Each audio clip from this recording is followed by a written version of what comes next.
UP के मदरसा act पर बना संशय सुप्रीम कोर्ट की 3 जज की बेंच ने मंगलवार यानी कि 5 नवंबर को साफ कर दिया है।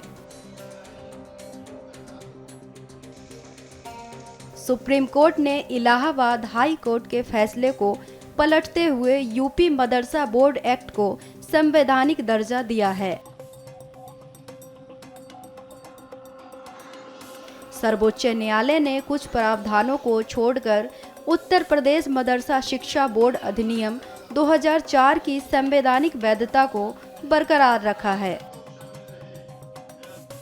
सुप्रीम कोर्ट के इस फैसले का 16,000 से अधिक मदरसों में पढ़ने वाले 17 लाख छात्रों के भविष्य पर असर पड़ेगा। सुप्रीम कोर्ट ने हाई कोर्ट का जो निर्णय था जिसमें ये कहा गया था कि मदरसा बोर्ड की और जो एक्ट है वो संविधान के सेकुलरिज्म के प्रिंसिपल के विपरीत है, उसको पूरी तरह से खारिज किया है, उसको सेट असाइड किया है और कहा है कि मदरसा बोर्ड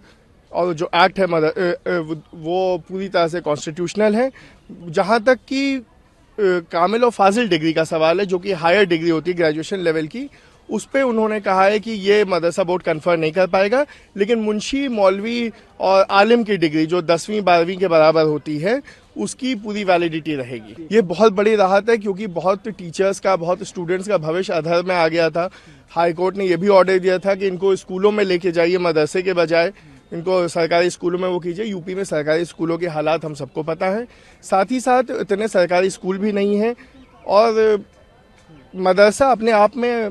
हम उर्दू से हट के अगर उसका ट्रांसलेशन देखें तो उसका मतलब ही स्कूल ही होता है। तो वो जो भविष्य अधर में लटक गया था, अब उस पर एक फाइनल निर्णय आ गया है और उनके लिए भी और मदरसा बोर्ड की तरफ से भी वी वेलकम द डिसीजन। अभी जो सुप्रीम कोर्ट ने फैसला दिया है उत्तर प्रदेश मदरसा एक्ट के सिलसिले में कि वो अनकॉन्स्टिट्यूशनल नहीं है बल्कि कॉन्स्टिट्यूशनल है और इलाहाबाद हाई कोर्ट के उस फैसले को रद्द किया है, इससे तमाम मदरसे से मुताल्लिक़ लोगों में खुशी और मसरत की लहर दौड़ी है। और जाहिर सी बात है ये यूपी मदरसा एक्ट उत्तर प्रदेश की हुकूमत ने खुद बनाया था, तो कोई भी एक्ट जो हुकूमत ने बनाया हो वो किस तरीके से अनकॉन्स्टिट्यूशनल हो सकता है। और फिर इस यहाँ यूपी में हज़ारों बच्चे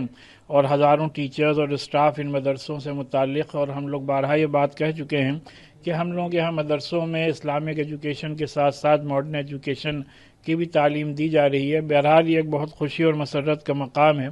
कि हम लोग अपने पूरी आज़ादी के साथ, पूरी कानूनी आज़ादी के साथ अपने इन मदरसों को रन करते रहेंगे। सुप्रीम कोर्ट ने मदरसा बोर्ड के मामले में अपने फैसले में कहा है कि मदरसा एक्ट 2004 जो है वो पूरी तरह से कॉन्स्टिट्यूशनल है। इलाहाबाद हाई कोर्ट ने जिसको जो है अनकॉन्स्टिट्यूशनल घोषित कर दिया था, सुप्रीम कोर्ट ने हाई कोर्ट के फैसले को आज जो है निरस्त कर दिया और मदरसा एक्ट को पूरी तरह से कॉन्स्टिट्यूशनल बताते हुए ये कहा है कि मदरसा में जो भी एजुकेशन दी जा रही है वो सारी क्वालिटी एजुकेशन है। NCPCR ने जो क्वेश्चन किया था, NCPCR के क्वेश्चन को दरकिनार करते हुए ऑनरेबल सुप्रीम कोर्ट के ऑनरेबल चीफ जस्टिस की अध्यक्षता में 3 जजों ने मदरसा एक्ट को पूरी तरह से जो है वैधानिक माना है, कॉन्स्टिट्यूशनल माना है। इलाहाबाद हाई कोर्ट ने अपने फैसले में जाकर के इस चीज़ की केवल गणना किया कि मदरसे में केवल और केवल धार्मिक किताबें पढ़ाई जाती हैं, उससे हट करके कोई भी किताब नहीं पढ़ाई जाती है, जिसके आधार पर इलाहाबाद हाई कोर्ट ने मदरसा एक्ट को अनकॉन्स्टिट्यूशनल घोषित कर दिया था। लेकिन जब सुप्रीम कोर्ट ने सारे पक्षों को सुना तो मदरसा एक्ट में सारे प्रोविजंस मेंशन हैं कि सारे सब्जेक्ट पढ़ाए जाते हैं, इसलिए ऑनरेबल सुप्रीम कोर्ट ने इलाहाबाद हाई कोर्ट के फैसले को निरस्त करते हुए मदरसा एक्ट को कॉन्स्टिट्यूशनल घोषित किया है और इसके साथ साथ सरकारों को दिशा निर्देश जारी किया है कि यदि मदरसा में कोई क्वालिटी एजुकेशन नहीं हो रही है तो क्वालिटी एजुकेशन को मेंटेन करने के लिए रेगुलेशन ला सकती है। आपको बता दें कि इससे पहले इलाहाबाद हाई कोर्ट की लखनऊ बेंच ने 22 मार्च को यूपी मदरसा बोर्ड एक्ट को असंवैधानिक बताते हुए सभी छात्रों का दाखिला सामान्य स्कूल में करवाने का आदेश दिया था।